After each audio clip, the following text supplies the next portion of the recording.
Hi, this is Julie with Beadaholique. Today we're going to be using two-part resin to make lovely pendants and bracelets.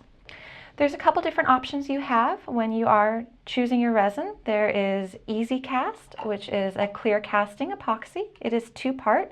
It has the resin and the hardener. There is also Ice Resin, and it too is two-part as well. It's got the hardener and the resin. Now, before you begin making your resin, what you want to do is you want to prepare your workspace. Part of that is laying down some paper so that you protect your work surface. You want to make sure that you're working on a completely level surface. You also want to make sure that it is actually warm in your house. You don't want to have it be too cold. That's going to affect how the resin actually sets up. So you want it to be between 70 and 85 degrees. If you have to turn your heater on a little bit before you begin, that's always a good idea. So you're trying to keep a really stable environment.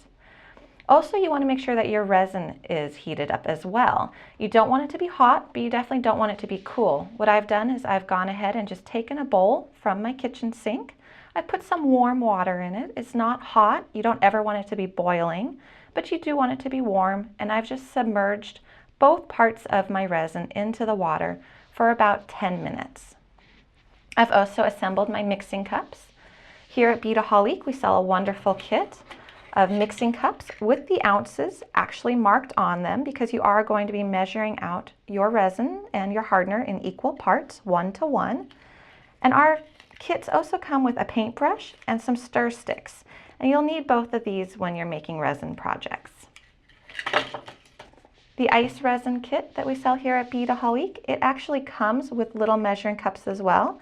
And they have smaller measurements, which is really nice as well. It goes down to 1/8 of a fluid ounce, which is nice for smaller projects. Comes with some nozzles and some stir sticks as well. So I've already prepared all my resin pieces that I want to do today. I like to do several at once just because it does take a while for the resin to set up, and I'd rather have a couple projects going at once. So what I've done is, you can see I've set down some little ball chains, some flat back Swarovski crystals. These are actually image transfers. This is actually a collage sheet. I put in some gears here. So all of these are prepped and ready to go. They're sealed, they're glued, they're solid, and they are dry. It's really important that all of your glue and sealants are completely 100% dry before you begin. If they're not, sometimes you'll get a little bit of like a milky white residue, which is something you want to avoid. You also want to make sure they're dust free. So if you've done several projects days before, weeks before, you've set them aside waiting for when you're going to do your resin, you want to go ahead and get any dust or debris off of them. What I'm going to do is I'm going to take my resin and my hardener out of my warm water, and I'm going to dry them off. Just using a cloth. And then I'm going to take my measuring cup. You don't have to make the full bottles each time. They are going to be able to store on the shelf just fine. So I take 1 part hardener, and you're going to want to have it 1:1 ratio. So I'm just going to slowly pour that in until it goes up to the 1 ounce mark. There we go. It's okay if it drips. You've already covered your surface, and you're going to be able to just clean that up. Now I'm going to use my resin. And I've noticed as this is settling that it went just slightly over the 1 ounce. So when I go ahead and I put the resin in here, I'm going to allow it to just go slightly over the 2 ounce. And there, that looks about right. And now I'm going to take my stir stick, and I'm going to start stirring. And I'm going to do this for 2 full minutes. So what I'm going to do is I'm going to scrape my sides around, stir some more, scrape my stir stick, keep stirring. You're going to get a lot of bubbles. That's totally okay. We're going to work on those later. So just stir continuously for 2 full minutes. Set your microwave clock, set your egg timer. So you've been stirring for 2 minutes.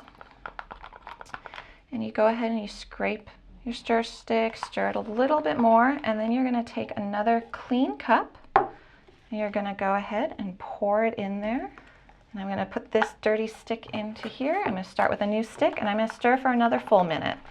And one thing when you're working with resin is you want to make sure you have a set amount of time that you can just devote to it. You're not going to pause in the middle. Once you start, You're going to complete it until you actually have it poured into your bezels or settings or molds or whatever you are working on. Okay, now you're ready to start pouring. You're going to do it right after you're stirring. I'm going to start with my bottle cap, and I'm going to go real slow. And with my bottle cap, I punched little holes into the exterior so that I could put some jump rings. So I want to see if I can do this very carefully where I don't go up to those holes, because I want that jump ring to still have some flexibility and still have some movement. All right, I'm happy with that. I'm going to go on to my next piece. Don't worry about the bubbles right now. We're going to go back and take care of those in a little bit.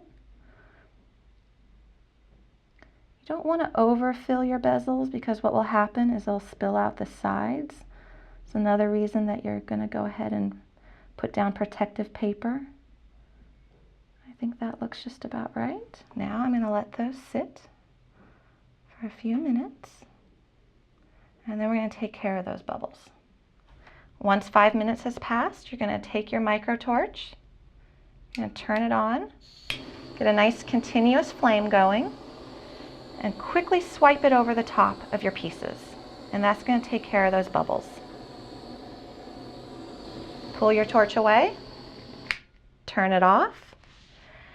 And now what I like to do is I like to go back in about another 5 minutes, see if any more bubbles have arisen. If they have, I just go back and I repeat the same process with the torch, quickly swiping it over the top. You don't want to ever let the flame rest on the pieces themselves. You want to quickly swipe it over their top, just enough to allow the heat to get those bubbles to dissipate. Now at this point, I'm going to let these sit for 24 hours, and what I want to do is I want to go ahead and cover my pieces using just a box or a bowl or something that's going to keep them sheltered from the dust getting into them, because any dust that does fall on them will set into the resin during that first 24-hour period. So I'm just going to cover them lightly. I don't want it to be an airtight cover. I usually just take a nice cardboard box, put them over the top, and then put a little wedge in the side of the box, just something even like my Easy Cast box. I'll put it down here, lay the box over the top, and allow them to dry for 24 hours. I'll go back, and then they'll be able to be moved around after 24 hours, but they're not going to be to their hard cure state for 72 hours.